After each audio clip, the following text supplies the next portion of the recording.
Lambrate. Qui espone Caravan Gallery.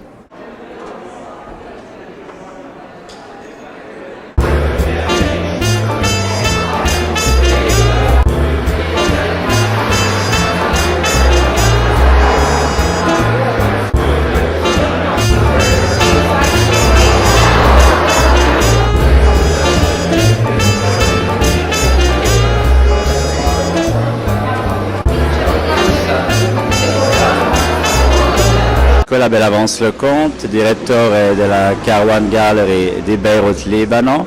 Quest'anno abbiamo commissionato 9 designer che provengono un po' dappertutto nel mondo e del Medio Oriente.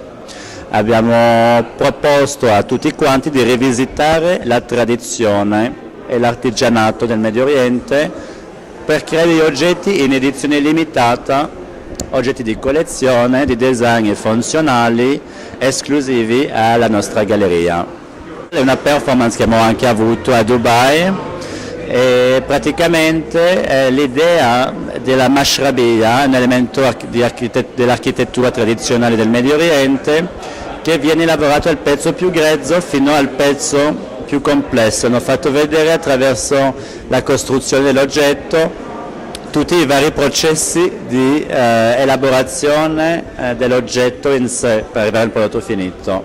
Tenitori di Earthis, uno studio milanese composto di 2 canadesi, praticamente sono ispirati alle torri chiamate ziggurat della Mesopotamia e praticamente sono diventate delle scatole impilabili che si possono usare come spazio di storage. Prende un po' la tecnica dell'intarsio. Alla prima fase lui ha rivisitato un po' tutto il processo di produzione dell'intarsio del legno secondo la tradizione libanese e ha fatto questa estrusione praticamente, creando a una scala molto più importante e grande di quella della lavorazione originale questi elementi molto forti.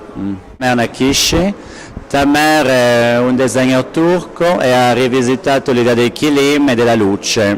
È praticamente l'idea dell'ombra che entra ad esempio da Hagia Sophia di Istanbul, che entra attraverso le diversi vetri, che crea questo effetto geometrico quando passa attraverso le finestre. Lui ha voluto ridare questo effetto di luce sull'idea di un pavimento. Il kilim tutto fatto a mano, ricamato con firno, in ogni pezzetto dalle signore turche, tutto fatto a mano. Shekerjan, che è una designer libanese, che rivisita il lavoro della paglia di Vienna, che è anche tipica al Libano.